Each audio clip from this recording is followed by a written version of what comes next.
Marriage formation and strong families are essential to a healthy and flourishing society. This truth was once widely accepted, but today it's controversial in some circles. Now, one thing is clear, marriage and family formation is in decline in the United States. There's been over a 60% decline in the marriage rate, I should say, since 1970. The fertility rate in the United States reached a new low of 1.599 births per woman in 2024. That's according to provisional CDC data. And the replacement rate, by the way, is 2.1% to sustain the population. And younger generations today fear commitment and don't desire to have children. Now, what has led to the demise of marriage, fidelity, and family? Is there a political solution? And what's the role of the church? I'm Richard Nelson, host of the Commonwealth Matters, and joining us to talk further is Ryan T. Anderson, the president of the Ethics and Public Policy Center, a premier Washington, D.C. public policy organization that applies the riches of the Jewish and Christian traditions to contemporary questions of law,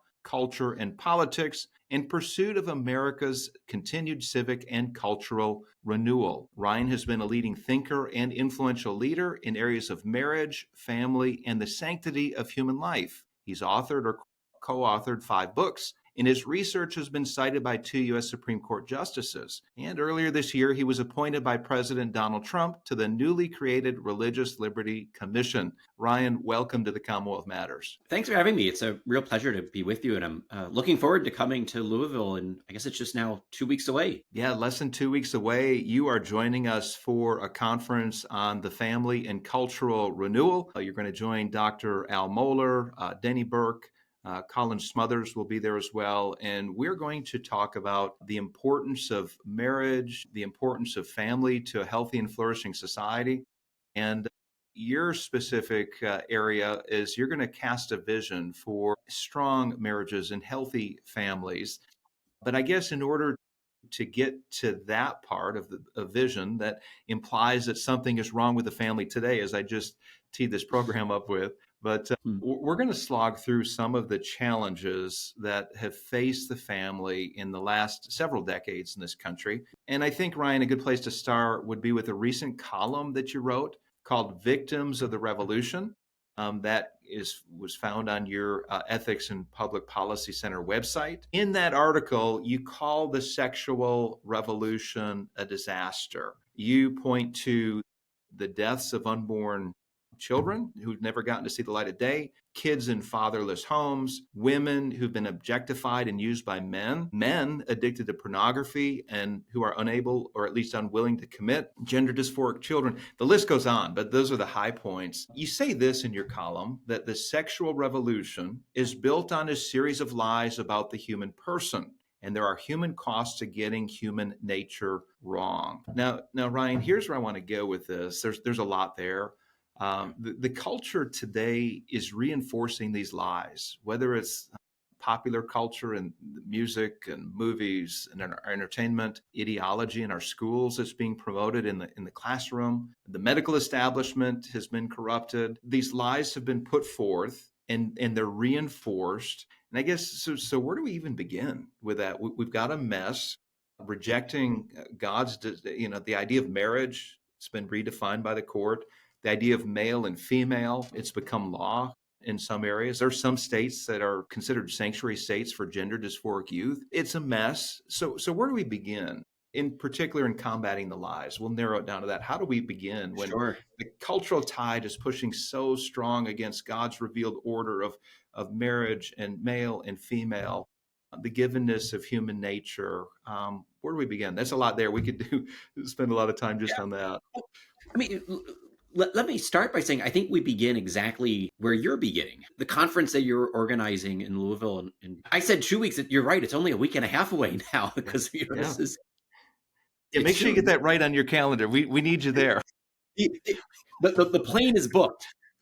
Good. The airfare, that actually reminds me, I need to check. I don't know if I booked a hotel yet, but we can chat about that offline. Yeah. But the title of the conference and the purpose of this is it's the family as the key to cultural renewal. And I think that is the place to start, is to recognize that anything that you care about, if you care about social justice, if you care about human flourishing, if you care about limited government, if you care about the poor, if you care about the elderly, if you care about children, all of those causes is best served by a strong, healthy marriage culture. It's not as if you could say, oh, I care about these things plus the family, or like the family is a nice afterthought or a nice like additional thing if we get around to it. None of those other things will be successful. Your attempts at limiting government, or your attempts at combating poverty, or your attempts at employment or crime or drugs, if you don't get the family right. And so I think one place to start is just by acknowledging. Yeah. The second thought I have is that social conservatives have not waged a systematic,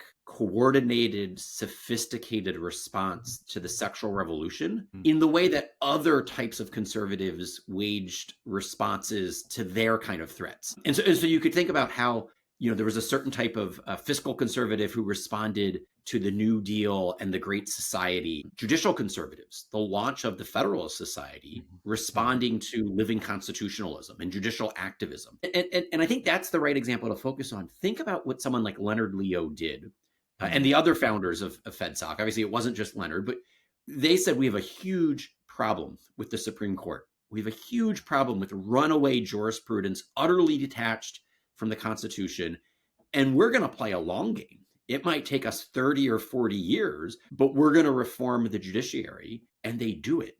And we now have, 5.5, maybe 6, depending on how you count, conservative justices on the Supreme Court. And the two big kind of desideratum, overturning Chevron deference and overturning Roe, both come to fruition within the past 2 terms at the Supreme Court. Okay, so then you've probably been in the social conservative battle longer than I have, but I think just about my own time, like we've had one-off skirmishes. We did what we could on same-sex marriage, and ultimately we lost not because of ballots. Like we were winning all of the state ballots on marriage. We lost because of judicial activism, right? The personnel turnover in the Supreme Court came just a few years too late, right? That was a 5-4 ruling against us.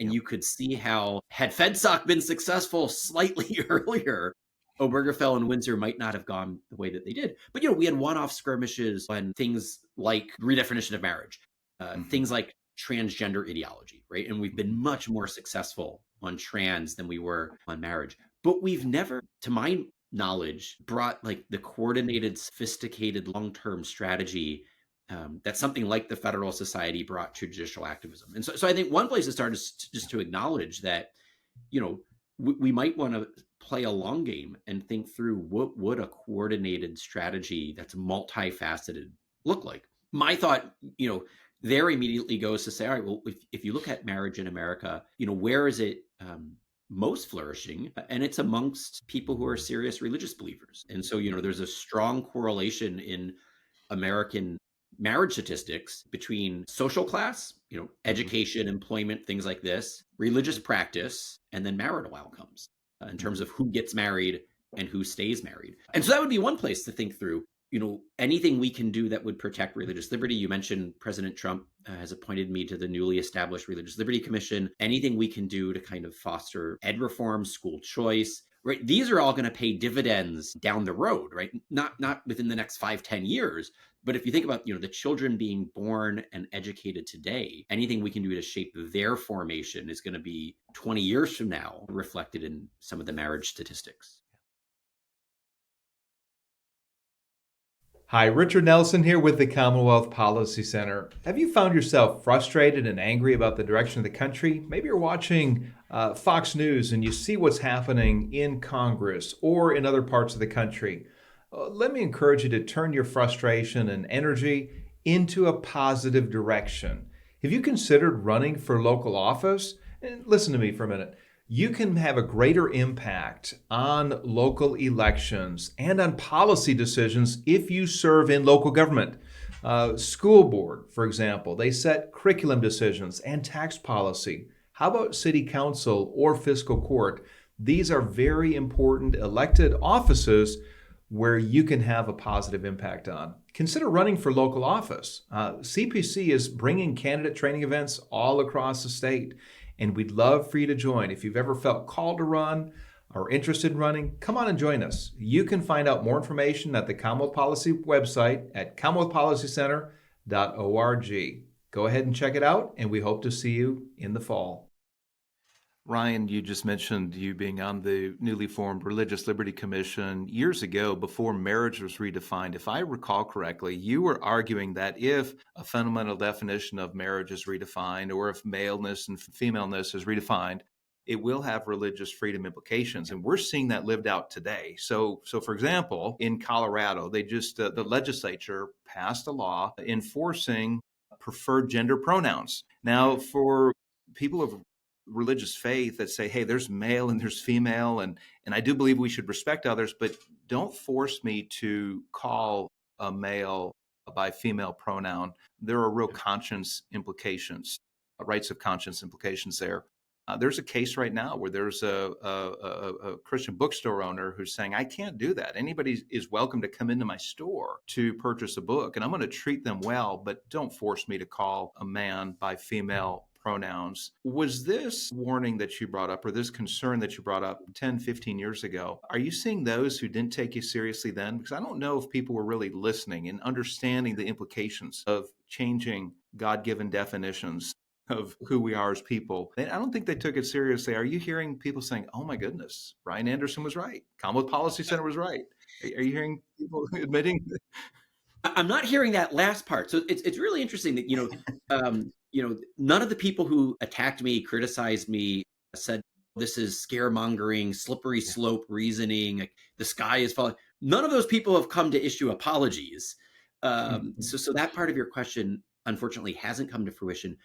But what has happened is that more and more people now realize that the things that you and I and others predicted 10, 15 years ago are in fact happening, and they're rejecting it. Right. I mean, it's amazing to me how frequently Trump has embraced 80-20 issues that historically kind of people were afraid to touch. I mean, the trans issue a decade ago, when I first wrote my book, When Harry Became Sally, I mean, there's a reason that Amazon got rid of it for 3 years. Yeah. People were afraid. I mean, Target did the same thing to Abigail Schreier's book, Irreversible Damage, which came out maybe a year or two after my book came out. It was like in those early days. I mean, you just saw the interview earlier this week. Maybe you saw it with Malcolm Gladwell saying, I'm ashamed of myself that, I went along with the trans thing, even though I knew better. Right? So many people were cowed into silence. Yeah. So what we're now seeing, it's not so much people are issuing apologies, although I guess technically Malcolm Gladwell did, but more and more people are now willing to speak out. I think some of that has to do with political leadership. Trump has championed religious liberty issues, and I think the transgender issue in a way that other Republicans were afraid to talk about these issues. I think more and more just Americans realized how this isn't a live and let live movement. People who are like, look, I'm in favor, I'm okay with gay marriage. If, these two men want to get married, it doesn't, the Thomas Jefferson line, it doesn't pick my pocket or break my leg. But they're like, wait a minute, why are they harassing this baker? Yeah. You mentioned Colorado, every other baker in the state of Colorado will bake a same-sex wedding cake. Why do you need to make Jack Phillips bake the cake? And then it became a transgender cake, right? The same activist was like, I want you to do a happy transition cake. And now it's the preferred pronouns. And I think that's where the kind of activist wing of the LGBT movement lost the American people. And the reason I say the activist wing is that ordinary Americans who identify as LGBT, for the most part, do just want to live and let live. Ordinary Americans who experience same-sex attractions or gender dysphoria, they're not activists, and they're not looking to make you or me violate our beliefs. If anything, they kind of just want to live in peace and quiet their own lives, the way you and I want to live peace and quiet our own lives. But the activist class overreached. And I think they overreached on the religious liberty issues. They overreached on the transgender issues. And I think that's what sparked some of the cultural backlash. Last thing I'll say on this, there's a reason why, this time last year, every football game that you watched had an ad that said, she's for they, them, he's for us, or he's for you. I forget the exact phrasing, but it was a 70-30, 80-20 issue. And, the Trump pollsters could read the polls. They knew what they were doing. And I think that's the biggest change, is that, people are willing to say the emperor has no clothes. It's not so much that they're necessarily embracing a Christian worldview or, the ontological reality of God's created order, but they are realizing that the aggressor and the bully in this culture war is not the social conservatives. That's right. The aggressor, there is a culture war, but we're not the aggressors, right? The Yeah. progressives are the aggressors. We're not the bullies. The progressives have been the Yeah. bullies. And I think that dynamic has changed public opinion. Ryan, I agree. That's a very, very good point. If you just look at the LGBT movement when they first started, they were just seeking tolerance. They were seeking acceptance. They wanted to be treated the same as other American citizens. And what started out as tolerance has now become bullying, where they've used the law. They've lobbied legislatures, and they've gotten laws in place that they're using to bully people like Jack Phillips and Barronelle Stutzman and these others who have strong religious convictions when it comes to using their artistic talents and abilities. And it's gone past that, of course, into the trans movement, promoting this to young people, telling young minors that they should be able to choose their own sexual identity. There's been coercion in the medical realm as well, coercing major medical organizations to approve and to go along with this. As you point out, we're seeing pushback. We're seeing the general public rejecting this. They can see clearly that this is not tolerant, nor is it healthy for young people to embrace their gender dysphoria. I want to go back to something that you said about social conservatism, where we need a cohesive movement and play the long game. Do you have any thoughts? Because this is something I've been involved with 30 years. Here at Commonwealth Policy Center for 13 years, I've worked for other state level pro family organizations, and it seemed for years that we were just putting our fingers, if you will, in the proverbial Yep. dike. Whenever Plug in the there's a leak holes. that would spring out, yeah, and and we maybe have stemmed the flood for a season, but Mhm. Ryan, the culture pushes so strong. That cultural current is pushing so strong. What are maybe just a couple of things that you would see as long-term strategies for the social conservative movement? Maybe a thing or two that we could be working on now that will have the impact 5, 10, 20 years down the line. Yeah. I mean, let me give one example. It's something I would like to do, but I have not yet been able to find the donors to help me do it. And I imagine you're familiar with this phenomenon as well. But here's a thought I have. We have very little empirical knowledge of what works in terms of forming the next generation to be marriage minded. And what I mean by that is we have a whole network now of faith-based schools. We have parochial schools, we have classical academies, we have Christian classical academies, we have Catholic classical Catholic academies. Right? We have all sorts of alternatives to the government-run public schools. It would be worth conducting an audit, a study that would say, let's look at what the marriage rates are for these schools. All right, so you're sending your kids to I know there's a really good classical academy in Louisville, right? And you say, all right, 5, 10, 15, 20 years after graduation, what do the family structures look like for the grads? And then you could say, all right, well, this school has a really, really high marriage rate and a really, really low divorce rate. And, the graduates go, but this school doesn't. All right, let's compare, right? And figure out what are the schools that have the best kind of long-term marriage rates for their alums. What are they doing K through 12? What does the high school culture look like? What does prom look like? What does, no one likes using the term courtship because it sounds so dated. But what does a courtship culture look like at these schools? How are you not just like educating the brain, but also like kind of forming the chest? If you think about C.S. Lewis's, Men Without Chests, to my mind, that would be a really valuable study because then you can replicate best practices. And if you're thrown into a situation where you're the principal of a classical Christian school, you can say, all right, well, here are the best practices. I know because I've looked at the research. This is what other schools have done. It pays dividends. These are the things we can do in our campus community that 5, 10, 20 years from now are going to produce graduates who are happily married. I'm always amazed when I get like the what do you call those every 6 months or so my alma mater from college, from high school, will send out the little like magazine that then has like the back of the book where they give you all of the class notes, the updates on what the graduates are doing. Oh, yeah, yeah. And I'm always just like fascinated to see, well, what do they report in there? And they'll report, here are the colleges that our graduates got accepted into. Here are people getting jobs. Every now and again, marriages, births, things like this. But there's much more of a focus on professional success in those kind of alumni magazines than there is on familial success. And so again, like one thought would just be, if this is what we really care about, start measuring it, start quantifying, figuring out some rules of thumb, some best practices. I think another area that, we're we've been much quicker to respond. We were behind on this, but I think we've accelerated. We got caught up. Is what to do about these things on campuses? What to do about these things? And for people who are only listening, not watching the video, I'll mention I held up my iPhone. But what do we do for this next generation of young people with digital technology, Yes. social media, smartphones?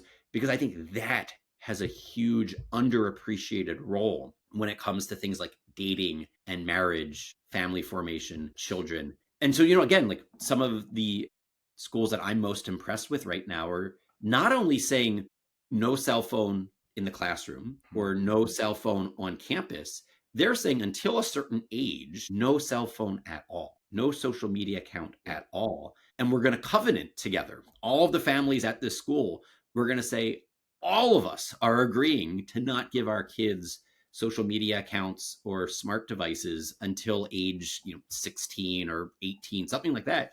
And that way no individual child experiences it as like a personal burden. Why are my parents so oppressive? I don't have a phone, everyone else does. But then also that means no child is left out. So many schools, unfortunately, like the sports teams, soccer coaches communicate to their teams through group chats or through apps or through social media, right? Facebook events are how you find out about social life or athletic life or extracurricular life. Well, again, like if your child is the only one that doesn't have Facebook, it doesn't have a smartphone, they're missing out on that. But if everyone agrees, we're not doing this, right? Right. You can see the dividends. Ryan, and to add to that, we do know that smartphone use and excessive use or any use on social media has negative effects on our young people, especially young teenage girls, where it's hard enough to be a teenager, but a teenage girl that is trying to fit in and they're comparing themselves to other girls. It's just been a disaster for them in a lot of ways. Here in Kentucky, by the way, a bill passed last legislative session that banned cell phones in the classroom in K through 12 schools, which is good. There's been efforts to restrict social media use. And I think the legislature here was waiting to see what happens with their court cases in other states that they're trying to figure out the constitutionality of that. But those are two really good areas to start. Yeah, yeah. Well, actually, another guest you could consider having, my colleague at the Ethics and Public Policy Center, Claire Morell, has written a really excellent book on this. It's called The Tech Exit. And it's more or less like a user guide for parents on how to help, if their kids are already, heavily invested into like digital technology, how to help them exit from that. But more importantly, like the back half of the book is really like, well, look, you can't just say no to the social media and the smartphone. You need to say yes to some alternative vision of childhood. And I think that's what I find particularly helpful in Claire's book is here's how to give your kids the type of childhood that you and I most likely had. Because I think we both came of age prior to Al Gore inventing the internet. And that's a very different childhood than what a lot of kids are experiencing right now. And so Claire gives some really, really helpful, practical, actionable advice in her book. So, Ryan, our young people today have a fear of marriage. Pew Research did a survey recently. They found that 1 out of every 40-year-old American adults have never been married. There's a fear of parenthood. One Pew study found that less than half, 45% of young women aged 18 to 34 without children say that they still want to have kids at some point. That means that 55% of them don't want to have kids. So there's a reluctance to get married. There's a fear of parenthood. Where do we begin with that? I think you touched on a little bit. You'd like to do a survey of what is being taught in the classroom, public school compared to the private school setting. But these are huge obstacles when there's a fear, when you have a couple of generations that are afraid of marriage. And of course, I'm going to go back to the culture sending negative messages. The popular TV programs and even a lot of the music undermines marriage, and they encourage, on the other hand, hookups and just be with somebody for a while and then move on to the next person. That's the milieu that our young people are growing up in. The negativity towards marriage formation. Many of them today they're in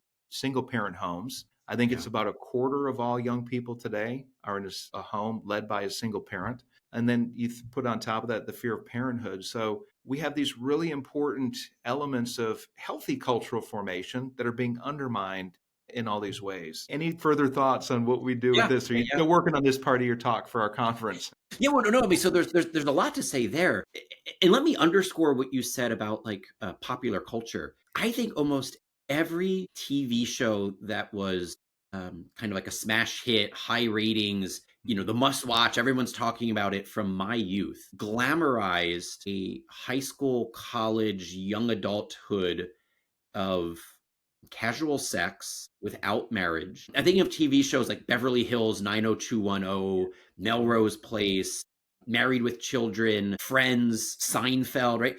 I'm obviously dating myself. But the point here is that I think a lot of people at the time, and you can even think of like some Tipper Gore style concerns, was about like, or for that matter, Dan Quayle type concerns. Some concerns were just about like sexual explicit images or lyrics or those sorts of messages. Like, oh, we don't want nudity on TV or we don't want obscene speech. But what was lost was like, well, what's the plot line? What is the storyline? Even if, let's say on your like 8 o'clock primetime TV show, the scene ends with the male and female going into a bedroom, you go to a commercial break, and then the next scene starts with them in pajamas in the kitchen, right? And so there was no visualization of the sex act, but the storyline surrounded around here are young professionals not married to each other, and what it glamorized was I want to be an unattached 20 something leading a professional life with no kids, going to bars, restaurants, casual, non-committed sex, et cetera, et cetera. And so it set a kind of a cultural script of this is what the good life looks like, right? What I want to do is have freedom, independence. And in that vision, marriage and kids. And think about the TV show, Married with Children.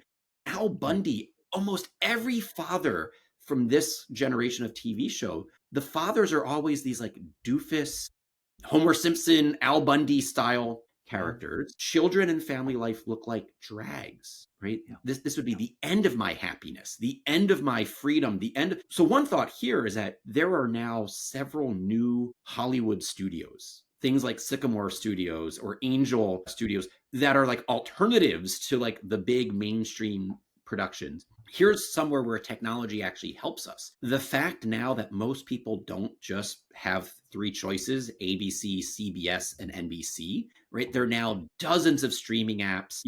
My wife and I, when we choose, if and what our children will be watching, it's almost always a show that was created in the 70s or the 80s simply because we don't trust anything that came after. But now there are new programs being created.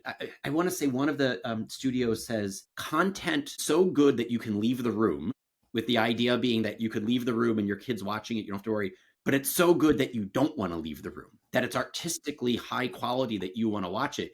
One problem I would say for most of like the after school specials of my childhood is that they were so hokey and so kind of like low production value and like so explicitly moralistic that you didn't want to watch them, right? They're trying to do something that has a good message that'll reinforce the values my wife and I are trying to instill in our kids, but without being a hokey after school special. So that's one thought. The other thought, I think my generation of parents is much more intentional with the formation of our children than my parents' generation was with us. I think this is partly what Rod Dreher is getting at in his Benedict option book. And there are lots of debates about what it does and doesn't mean. And people have characterized it as like heading to the hills and disengage. I think at its best, what Rod was getting at was we can no longer assume that the ambient culture is supportive of Christian values and the transmission of Christian values to our children. And we need to be really intentional as a church, intentional as a family. And what I'm seeing is that the areas of the church, both Catholic and Protestant, where there's vitality, everyone gets this. And the local church gets it, the school gets it. And so now the question was like, all right, so we know we need to be intentional. We now need to come up with like, what are the best practices? And that's what I'm getting at with, it would be worth looking at what various schools are doing and which ones really move the needle. What sort of campus culture policies move that needle? But anyway, so that would be two places I would start, is like thinking about alternatives in pop culture production and the messages that those things send. And then second, our own educational institutions, especially now that we're having more and more school choice. The one beautiful bill contained for the first time ever a federal school choice tax credit, and it's circuitous that it creates scholarship granting organizations that then you can donate to, and then they can create. But it's the nose of the camel is now under the tent, right? And this will grow over time. Universal school choice, I think, will be a reality within the next decade, would be my guess. Maybe optimistically hopeful, but like that will revolutionize things, because no longer will our kids be trapped in the government-run schools and indoctrinated there. Yeah, very good. Ryan, we are running out of time, but I do want to close with this and then ask a question about the church. But you say in your recent column that men and women who do not marry and have children miss out on one of life's greatest joys, and that's marriage and parenthood. And I couldn't agree more. Here, I want us to close on this last question. What role does the church play, both Catholic and Protestant, play in revitalizing marriage and family, apart from just a message here and there on Mother's Day or Father's Day? Right. Do you have some specific ideas of what the church can do? Let me close with two thoughts. One is that I think we can use the bully pulpit to shape some of those cultural scripts. That when you mention that column saying that people are missing out on some of life's greatest joys, they're missing out on it unintentionally, right? Because the cultural script they've been fed is that marriage, fatherhood, motherhood, children they ruin your life rather than they fulfill your life. I think someone like J.D. Vance is actually like very well situated. I love it when he's bringing his kids on these official state trips that he's engaged in. I think, having little kids in the White House, perhaps one day, if that's going to be, right now he's at the Naval Observancy, but if he's one day at the White House, I think that can be a positive cultural image. To your question specifically about the church, a friend of mine, J.P. DeGance, runs a ministry called Communio, and it serves both Catholics and Protestant churches. And what he discovered is that it's something like less than 10% of churches, both Catholic and Protestant, have explicit marriage ministries, right? And so yes, maybe you get a sermon on Mother's Day or Father's Day, and yes, maybe every now and again you're told that premarital sex is a sin. But other than that, there was nothing going on. And so what his ministry Communio does is they will come in and partner with a local church and come up with kind of like a soup to nuts programmatic scheduling of what you can do. Things like having date nights where the church itself will have babysitting for newlyweds with young kids so that the mom and the dad can get a night to foster their relationship. Marriage enrichment workshops, marriage enrichment retreats, all sorts of programming that he has come up with his ministry to just give the best practices right to the church on here's what you can be doing on the ground, not just in your sermons, but in the programming that you offer, the sorts of events that you offer on a Wednesday night, a Saturday night, et cetera, et cetera. I don't know if he's yet done this, but I think the next area to go is to think through all of these churches have youth groups, young adult groups. What can they be doing that would actually be effective at helping people get married, stay married? Frequently, the young adult groups, the youth ministry groups, they're hit or miss. And so I think that would be another area where you could bring some best practices to bear of here's how we can actually make this an alternative to the bar scene and the hookup scene without being hokey. And I think that'll be a very valuable, especially in a generation that has gotten more and more digitized, to have in-person, embodied, incarnate events where young people can get together, actually meet each other face to face, and kind of spark those relationships. That'll be a real service that the church can provide. Yeah, very good. Well, Ryan Anderson, thank you so much for joining us here on the Commonwealth Matters, and we look forward to you joining us as well at our September 16th conference on the family and cultural renewal. Again, that's going to be at Southern Seminary, 5:30 in the evening. Again, September the 16th. The registration is it's free, but registration is required. So please go to the Commonwealth Policy Center website, commonwealthpolicycenter.org, and register for the Family and Cultural Renewal Conference today. Ryan Anderson, thank you so much for joining us. Thank you. Pleasure to be with you.